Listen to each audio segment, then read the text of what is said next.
Hey, happy 2026 vinyl community. We are back with another video and I'm gonna do the 2026 vinyl tag. I did the vinyl tag last year as well. It took me a little while to come up with the questions to this because this was a difficult one. It was a good one though, and it was done by David Atkinson. And I'll put a link into his channel too. He's got an awesome channel, and thank you for the great questions as well. But we're gonna run right through this because he's got a lot of questions, so we need to cover a lot of ground in a short amount of time. So let's get to it. First question is, show your best vinyl musical purchase of 2025. This was tough. Like many of you, I had got many great albums, a lot of things I've been looking for a really long time. The one that I was most excited about, I think though, is Puzzle. And this was a group out of Washington, D.C. They only had one album. This is from 1969. It's on the ABC label, and this is Psych, this is fuzz guitar, this is wah-wah pedal, this is a little bit of, it's hard rock, it's blues rock, and it's so hard to find. And I'll show you too, it's got the gatefold here, which is kind of cool. But I like the die cut there, if you can see the die cut Puzzle.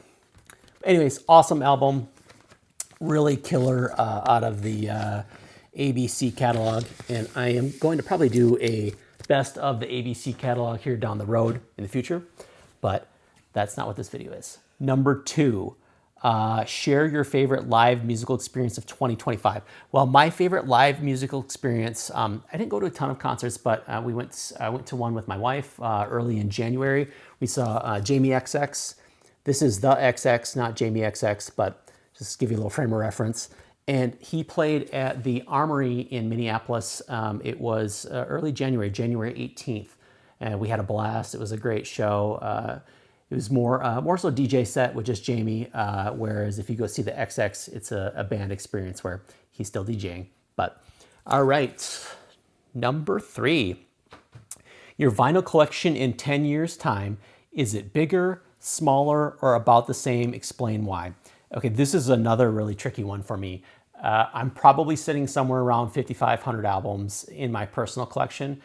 In my mind, in the next few years, next 5 years or so, I know we're talking 10 years, but I'd say 5 to 10 years is probably the mark. I'm hoping that I can open a record store or become a more, having selling being more of a permanent thing for me. And more of a full-time thing for me would be great as well. And I hope to take a lot of the collection that I have curated and culled over the last 12, 13, 14 years into the store, and then I just keep the pieces that are really near and dear to me, and then hopefully my collection gets down a little bit smaller and I don't have things that are stacked up, heaped up, all that good stuff. So hopefully smaller if I'm able to open a store and sell more, I guess is the long and short of it. So question number 4, you move into a new home, you play one record turned up to 11 to announce your arrival. Okay, so we're turning it to 11, so it's Spinal Tap, right? We're going to the tippy top. So my idea is that I'm gonna play Santana Abraxas. And why this album? I'd say this album because, first of all, it's an amazing album. Second of all, this is pretty much an audiophile album. So if I'm moving to a new house, I'm gonna have to set up my system, right? And I think this is a fantastic album to set up your systems, check out the dynamics on everything, and make sure everything's tweaked just fine and just so that you have the optimal listening experience. So my choice. And it's a great album, right? So if the neighbors have a problem with that, then it's probably not going to be a great relationship, right? You're going to have a rocky road ahead of you. So Santana Abraxas. Okay. Question number 5. Show 2 albums, one each of your favorite male and female singers. Why these 2? Okay, so for male singer, I'm going to show you Gene Clark. Gene Clark started out with the Byrds, and then he had just a He created some amazing, beautiful solo albums on his own. This was his second full-length solo album, and it's just gorgeous. And the great part about this album, too, this came out in 1971, I believe. This was produced by Jesse Ed Davis, if you're familiar with him, who's really awesome. But all these songs Gene wrote himself, except for Tears of Rage, which obviously was a Bob Dylan song that was done by the band. But I love Gene Clark's voice, always have. He's the bird who flew too high. Dearly miss him, but amazing artist, and love how he sounds, his acoustics, right? I love how he sounds. All right, for my female choice, I have chosen Miss Annie Lennox. Absolutely love the Eurythmics. I love Annie Lennox. This is one of my favorite albums. It has Here Comes the Rain Again. Love it, love it, love it. But I also love her solo career. Her voice is so amazing. I love Why, Walking on Broken Glass. They won a Grammy. She won an Oscar for Lord of the Rings soundtrack, Return of the King, I believe. Just an absolute amazing artist with a very unique, beautiful voice. Love Annie Lennox. She's my choice for the female. Okay. So now here we go on to number 6. We like to have fun here. Show your top 3 soul dance records. So, soul or dance records. So I'm gonna go the dance electronic route because I typically show you guys soul. I do love soul, I love funk, I love jazz, and I've got a lot of that, but I don't have a ton of dance, but I wanna show you some that I like. So the first one I'm gonna show you is Jamiroquai, Funk Odyssey. This one came out in 2001, and this one is a really funky house, acid, disco album. And it is, it'll get you moving. It's one of those that if you try to sit down, I think your toe's gonna start tapping and you're probably gonna have to get up.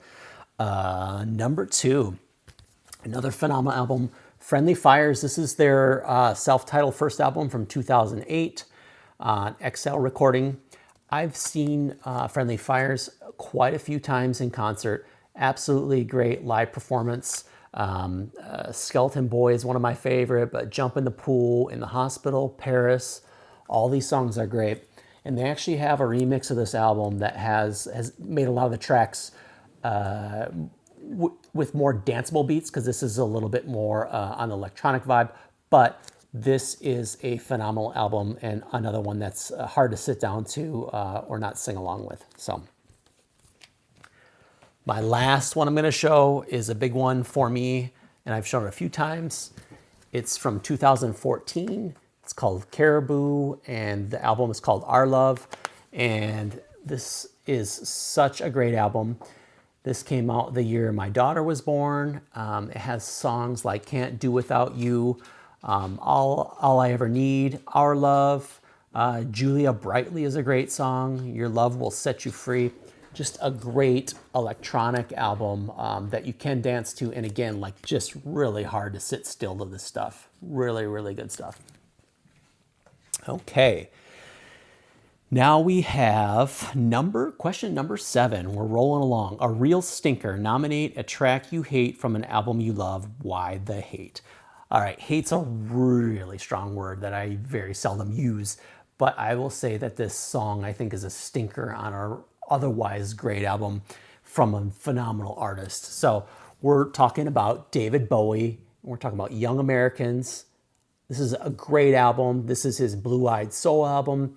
It's absolutely beautiful. It's amazing. Came out in 1975. He even had help from John Lennon on this. And speaking of John Lennon, who's also amazing and brilliant, he takes a John Lennon or a Beatles song on side B here, and on track 2, he covers Across the Universe. And that's the one that doesn't do it for me. I think that David Bowie was an amazing songwriter, an amazing musician. His vocal range was absolutely outstanding, beautiful voice. But his covers usually really didn't do it for me. And that's the case on here too. I think this is a great album, but I think Across the Universe should have been skipped, or he should have put a different song in here that he had penned or done on his own. It's definitely the skippable track. Again, I wouldn't say I hate it, but I definitely don't love it, is kind of where I'm going with that. Okay. Number 8. If you had to pick only one album from each of the last 6 decades, what would they be? From 60s, 70s, 80s, 90s, the aughts, and the 2010s. So this is hard, really hard question. But I'm going to ramble through a few of them that are important to me. Obviously, there's a ton more that are important to me. But for the 60s, I'm going to pick the West Coast Pop Art Experimental Band, Volume 3, A Child's Guide to Good and Evil. And this one's from 1968. It's on Reprise. This is one of the harder ones to find out of their catalog, at least clean. I mean, you can see I've got some ring wear on this, but for a black cover, it's pretty dang good. But anyways, awesome psych album. I like all of their albums, and I finally have completed the collection. So I have their first, second, third, and the fourth album as well. And then I have this guy here, Sean. He's got a solo album that is harder to find on Capitol. I have that as well. The only thing I don't have is the very, very first album that they did. That's really hard to find, and you'll see that in the Acid Archives. But maybe I'll find that, maybe I won't. But anyways, that's my choice for the 60s. Awesome psych rock from the West Coast. Okay, 70s, even harder than the 60s, because you have, you've got funk, you've got jazz, you've got rock, you've got punk coming on. You also have just a number of genres. So what I finally chose was the Stooges. Chose Iggy and the Stooges with Raw Power. This is their third album. This one's a banger. This one's from 1973. This is the original Columbia KC, and then we got the hype sticker on there too, which is really cool. But I love the Stooges, and I gotta show love to the Great Lakes states, and they were from Michigan, and couldn't do it without the Stooges. Absolutely love them. All right, the 80s. The 80s is also tricky. I went with the post-punk band Mission of Burma, and this one is this one's an EP. This is Signals, Calls, and Marches, and it's just a phenomenal post-punk band. I believe they're from the Jersey area, and the song not to be missed on this particular album is That's When I Reach for My Revolver. Just a killer track, and this is a killer EP. The rest of their albums are really phenomenal too. If you don't know, check it out, Mission of Burma. For the 80s, and this one came out in 1981. All right, 90s. This was tricky too. I didn't know whether to choose a 80s album for U2 or choose a 90s. I ultimately ended up going with Achtung Baby, which came out in 1991. But this was such a huge album for them, as was the early 90s for them as well. But you have Zoo Station, Even Better Than the Real Thing, Until the End of the World, Who's Gonna Ride Your Wild Horses, One, The Fly. It's such a great album, and means so many things to so many people. So that's my choice, Achtung Baby, 1991 for the 90s, U2. All right, the aughts, the 2000s, one of my favorite bands, and this one came out in 2000, is Perfect Circle. This is their first album called Mer des Noms. And this is such a great album. The singles on this were Judith and Three Libras, but the whole thing is phenomenal.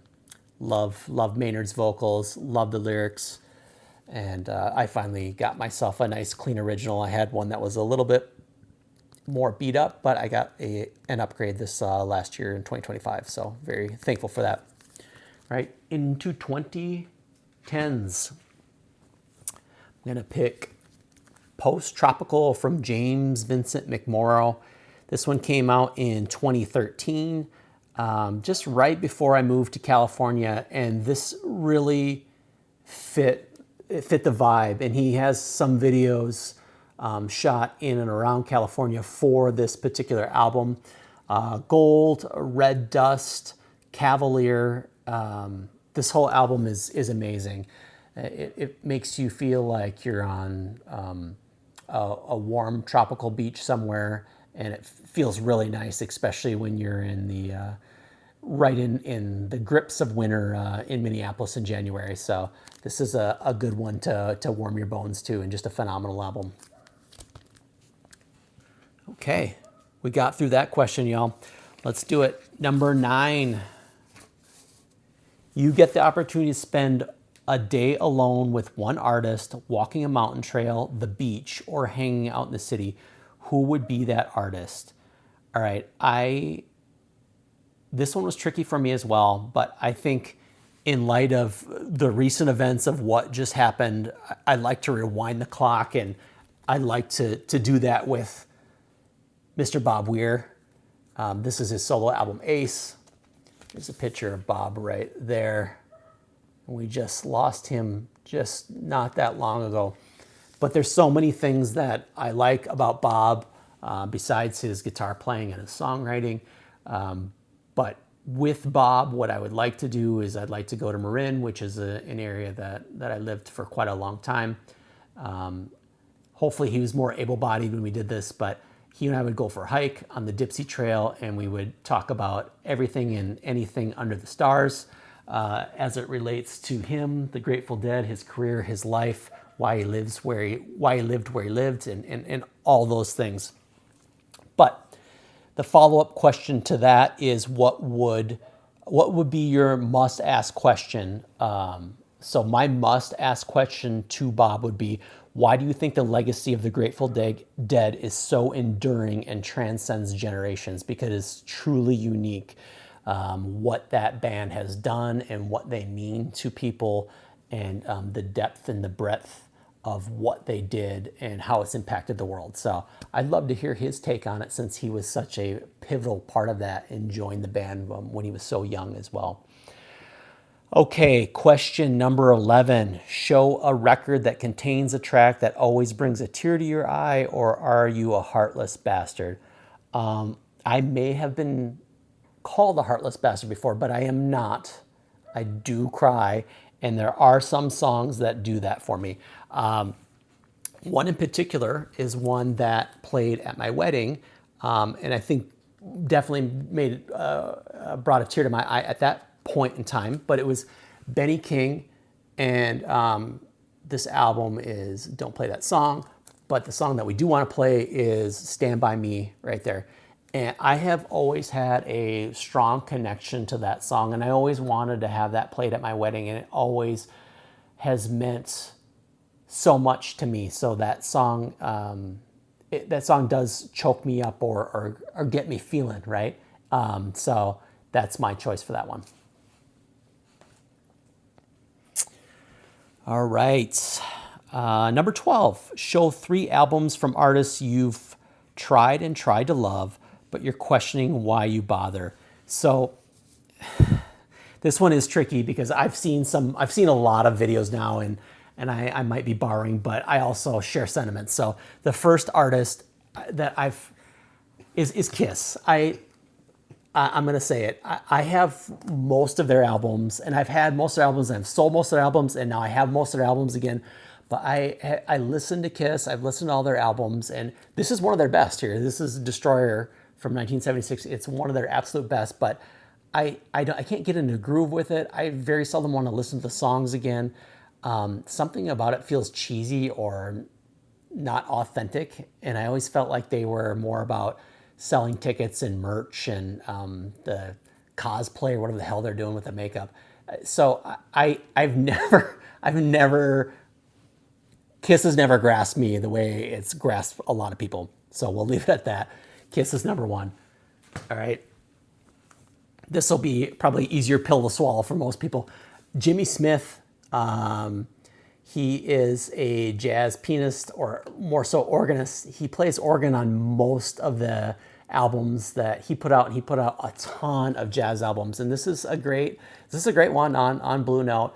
But listening to that Hammond organ play on and on each song, on each track, it starts to grate on you, and it feels like you're at a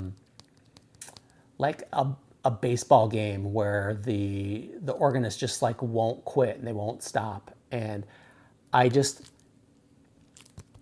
can't do it. I have several of Jimmy's albums, but he's usually the last guy I grab for when I'm listening to jazz. Sorry, Jimmy. All right, last but not least, I'm sure this will ruffle some feathers too, but I'm choosing Emerson, Lake and Palmer. This is one of their very popular albums, Tarkus. Arguably their most popular one is Brain Salad Surgery, but I have listened to all their albums multiple times and I do not reach back for them. I do not want to, I don't find myself wanting to listen to them again. And it's sad too, because they're known as one of the great prog artists, one of the originators, and just can't do it. So time to move on, I guess. Question number 13. Show an album from an artist whose character disappoints you, or can you separate the artist from the art? Yes, I can separate the artist from the art. And I think that's important that we're able to do that, because artists are strange people, right? They have quirks, they have things about them, but everybody does. And they're under a magnifying glass. But I think if we dug up everybody's skeletons in all their closets, I think that we're going to find things that we don't like, and it's going to leave a bad taste in our mouth. So I think you got to take the music for what it is. So with that, I'm choosing John Phillips. He was the leader of the Mamas and the Papas. This is a solo album that he had, and came out in 1970. And after he died, he had some allegations against him from his daughter that he had had abused her, had raped her, had given her cocaine and heroin, and done a lot of other terrible things that really makes you question his character. Again, not that this isn't a great album, because it is, and not that the Mamas and Papas didn't make great music, because they certainly did. But I don't condone his personal life or his personal behavior, especially as it relates to his family. Okay, enough of that. So the next one, number 14, if you had to sell all your vinyl along with your record player, show one album you would hold on to as a keepsake. Okay, this one is not really a valuable album, but it means a lot to me. It's so easy because I could replace it. So if I had to sell, or the house was on fire, I would probably grab this one because it means the most to me. I grew up with this album. It's Steve Miller Band, A Circle of Love, came out in 1981, but I love every song. I remember being a kid listening to this in the headphones when my dad had this album, but it's a relatively short album. You have Heart Like a Wheel, Get On Home, Baby Wanna Dance, and Circle of Love. Then all side 2 is one track. It's Macho City, and I absolutely love it. And it's not skippable. I want to listen to it every time.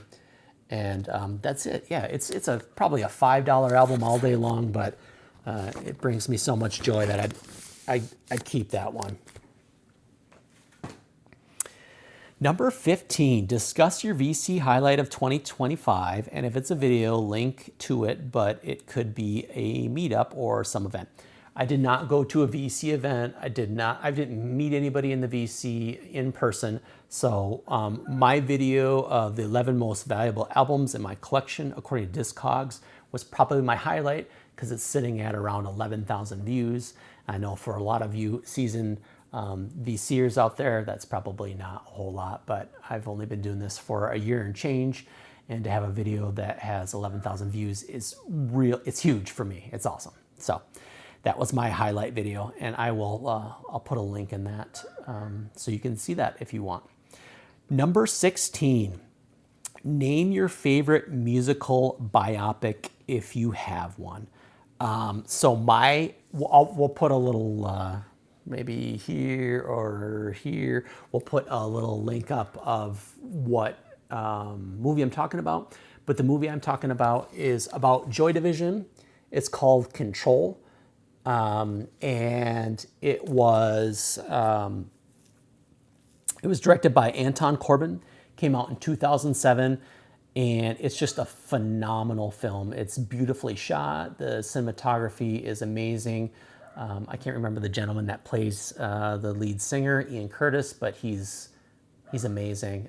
It's just a beautiful film, and I suggest you go check it out if you haven't seen it. If you're a fan of Joy Division, it's a must see. So that is my choice. All right, number 17. We're getting there. We're getting there, folks. Number 17, give 3 reasons why jazz matters and show a favorite album. The first reason jazz matters is because jazz is the foundation. It's the roots of almost every other genre that we enjoy. It's the foundation for rock and roll. It's the foundation for country music, for blues, and even pop music. It's the roots of where all of that stuff came from, and we wouldn't have it without jazz. Number 2, jazz is improv, jazz is magic, jazz is invention, it's action, it's reaction, it's exciting, it's fun. Third reason, jazz is cool, right? You have cool jazz. You have the birth of the cool. That's where, hey, it's cool, or cool daddy-o, or all that came from, was from jazz, right? So I'm going to show you an album. I'm going to show you 2, actually. On that note, for cool jazz, how about Birth of the Cool? Miles Davis, just a killer comp. A cool comp, right? Another album that I really love, Skull Session from Oliver Peterson. So we're moving into the 70s now. So you've got a little bit more soul jazz, funky jazz, but look at that cover. Just killer. And I know jazz can be intimidating. I think prog can be intimidating. I think classical can be intimidating as well. But once you get into it, it's really not, and it's a really fun rabbit hole. So I would highly suggest it. Number 18, you're an innocent man on death row. They give you one last musical request. What do you ask for? Okay, so this one I thought about quite a bit. And I think it's Funkadelic, Maggot Brain. And it's the track Maggot Brain. So side 1, track 1. And it's because I love that song. I'd want to hear Eddie Hazel shred one last time before I died. And it's 10 minutes and 10 seconds long. I get 10 minutes until they do whatever they're gonna do. Drop the guillotine, shooting range, lethal injection. I don't know. It sounds awful. But I think Maggot Brain would at least make me feel something before I'd feel nothing. So that's what I'm choosing for that. Okay. Number 19. Man, we're close. Sell your favorite artist to a new listener. Show one essential album and explain why they should make time for it. Okay, well, I am a big Velvet Underground fan, and I am also a big John Cale fan. And this guy is just so talented. He's still alive, too. He's so talented. He played viola. He can play guitar.